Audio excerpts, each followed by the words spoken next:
2020 Democrats, they're not shying away from labeling the president a racist. But if he is, then what does that say about his supporters?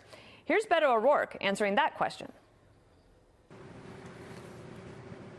I think it's really hard after everything that we've seen from his time as a candidate in 2016 to his repeated warnings of invasions to his repeated calls to send them back.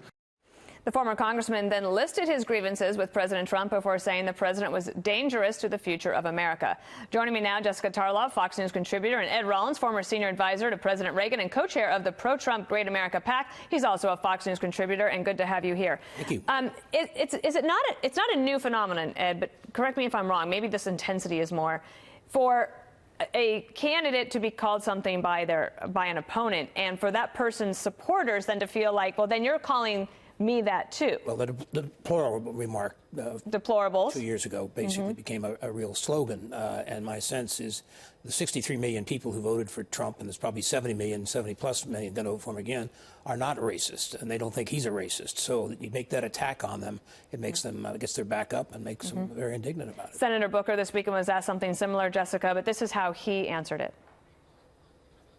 If racism exists, you need to be anti-racist. Same thing with anti-Semitism. I can't sit idly by if my Jewish brothers and sisters are facing that kind of violence and that kind of evil. We are all in this together. So, if someone is supporting President Trump, they're not anti-racist? No, I'm not saying that. And again, this is the kind of slicing and dicing that often tries to pit us against each other. So that was Senator Booker trying to basically put some distance between that idea. Yeah, the person who's doing that the best is Joe Biden, who is the front runner right now. He has made it specific policy to court Trump voters who might have been former Democrats or just moderates who had made that decision to say they're not all bad people, folks. I think that's actually how he phrased it. They just made a bad decision in 2016. Let's welcome them back into the tent for 2020. Beto O'Rourke is going through something very specific and terrible with his community in El Paso, having lost so many lives at the hands of a white supremacist who was mimicking phrases that we have heard from the president and other people in the administration. That's a great challenge. What I do think is important to do is to raise questions around your support for this president. I personally think that he says racist things and does racist things. I think send her back is a racist trope that no one should engage in, let alone the leader of the free world. But when you talk about that, when you say that, though, Jessica, you say that is my personal opinion. Of course. But when these candidates are doing it, Ed, they're not saying that. They are basically saying this is fact and painting everyone with a broad brush. And I do wonder if, one, the word racist is extremely hurtful if you're called it, but also if you use it all the time, does it lose its effectiveness? It diminishes value. The truth of the matter, I mean, Beto O'Rourke has had a disastrous campaign so far, and for someone who was allegedly going to be a serious candidate, he's by the day become less and less serious. My sense is that Joe Biden is someone who's run twice before and never quite got out of the box. He may be a front runner today. I don't think he's going to be at the end of the day. Their problem is they got a bunch of candidates and they can't move forward, and they got a process that's very difficult. And a year from now, we're going to be talking about delegates. We're not going to be talking about polls.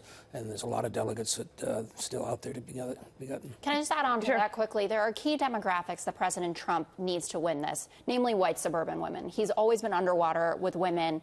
Only 51%, I think, of white women generally, mostly led by women without a college degree. In 2018, those women came out for Democrats. Looking at the polling right now, they are going to do this again. And I do think that Democrats highlighting what the president does that they may see as racist and saying, but how much does it depend, though, on, because 2018, if you could say, was a referendum on the president, what about when it's a choice between two people? Well, that's absolutely the case. I'm just saying that not being honest about things that he has said or done, I don't think serves us. Calling people racist does not serve us either. At the end of the day, it's like a game of two-handed poker. Your pair of twos may not look like much, but they beat one of a kind. And I'm not saying he's one of a. I'm not saying the reality here is when it gets down to two candidates, it's a big difference. And you know what I love? Poker references. Because I learned how to play the game. All right, Jessica Tarlov and Ed Rollins, thank you. Thanks a lot, Dana.